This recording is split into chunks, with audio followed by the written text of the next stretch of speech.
একদিন আমিও চলে যাব স্বার্থপর দুনিয়াতে। বাড়ির পাশে মসজিদে জানানো হবে আমার নাম। কেউ একজন স্বার্থপর দুনিয়া থেকে হারিয়ে গেছে। তলে তলে লোক আসবে আমার জানাজায় ছবি করার জন্য। কাপড়ের কাপড় দিয়ে আমার পুরো শরীরটা মহড়ানো থাকবে। শেষ দিকা দেখে রান্না হয়ে যাবে তার চোখ। বন্ধু থেকে আত্মীয় স্বজন পাড়ানো হচ্ছে, সবাই ভেঙে পড়বে আমার মৃত্যুতে। চারিদিকে নীরব হয়ে যাবে আমার মৃত্যুর শব্দ। জানাজা শেষে আমাকে রেখে আসবে সেই অন্ধকার কবরস্থানে, যেখানে রেখে আসার পর মানুষ এক সপ্তাহ, না হয় 1 মাস আমাকে মনে রাখবে। তারপর ধীরে ধীরে সবাই বলতে শুরু করবে। বলতে বলতে এমন একটা সময় আসবে যেখানে আমার থাকবে না কোনো অস্তিত্ব, মুছে যাবে আমার সব স্মৃতি।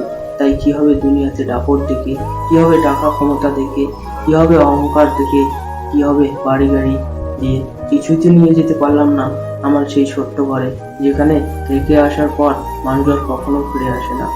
আফসোস, আজকে বেঁচে আছি, কাল হয়তো নাও থাকতে পারি। বেঁচে থাকতে প্রত্যেককে একটা কথাই বলবো, যদি কখনো এই স্বার্থপর দুনিয়া থেকে হারিয়ে যাই, যদি কখনো কারো ভুল করে থাকি, জানতে অজান্তে কাউকে কষ্ট দিয়ে থাকি, প্লিজ ক্ষমা করবেন। কারণ আজকে বেঁচে আছি, ক্ষমা চাওয়ার শক্তি আছে। কালকে বেঁচে থাকবো না, ক্ষমা চাওয়ার অধিকার থাকবে না আমার কাছে। সবশেষে সবাইকে একটা কথা বলবো, যে যেখান থেকে ভিডিওটা দেখতেছো অবশ্যই শেয়ার করবেন। আর সম্পূর্ণ ভিডিওটা দেখার জন্য আপনাকে অসংখ্য ধন্যবাদ।